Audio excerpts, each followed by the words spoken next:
సంతోషించు. దాహం వేస్తే మంచినీళ్లు లోపలికి వెళ్ళక మధ్యలో కన్నం పెట్టి గొట్టం పెడితే ముక్కులోంచి పోసుకుంటున్న వాళ్ళు ఉన్నారు. గుటుక్కు నీళ్లు తాగితే లోపలికి ఎడుతున్నాయి, సంతోషించు. రాత్రి తిని పడుకుంటే పొద్దుడికి కడుపులో పోట్లు వచ్చి జీర్ణం అవక ఏడుస్తున్న వాళ్ళు 1,00,000 మంది ఉన్నారు. తిన్నది గుండ్రాయి అయినా సరే తెల్లారేటప్పటికి జీర్ణం అయిపోతోంది, సంతోషించు.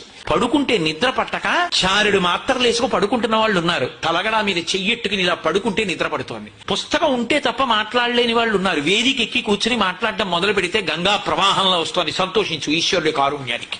కొంతమంది కూర్చోలేని వాళ్ళు ఉన్నారు, కూర్చుంటున్నావు. నడవలేని వాళ్ళు ఉన్నారు, నడుస్తున్నావు. చూడలేని వాళ్ళు ఉన్నారు, చూస్తున్నావు. వినలేని వాళ్ళు ఉన్నారు, వింటున్నావు. ఈశ్వరుడు నీకు ఇచ్చిన దానికి ప్రతి క్షణం తృప్తితో ఓలలాడిపోవాలి. ఎన్ని మాటలు కృతజ్ఞత చెప్తావు? అది మానేసి ఎప్పుడు ఏదో పోయిన దాన్ని తలుచుకుని ఏడవడం కాదు, వచ్చేదాన్ని ఊహించుకుని అలా జరిగితే బాగుండని కనుబొమలు ఎగరేయడం కాదు. ఇప్పుడు ఇక్కడ నీకు ఈశ్వరుడు వర్తమానంలో ఏమిచ్చాడో దానితో తృప్తిగా ఉండడం అలవాటైతే వాణ్ణి మించిన భాగ్యవంతుడు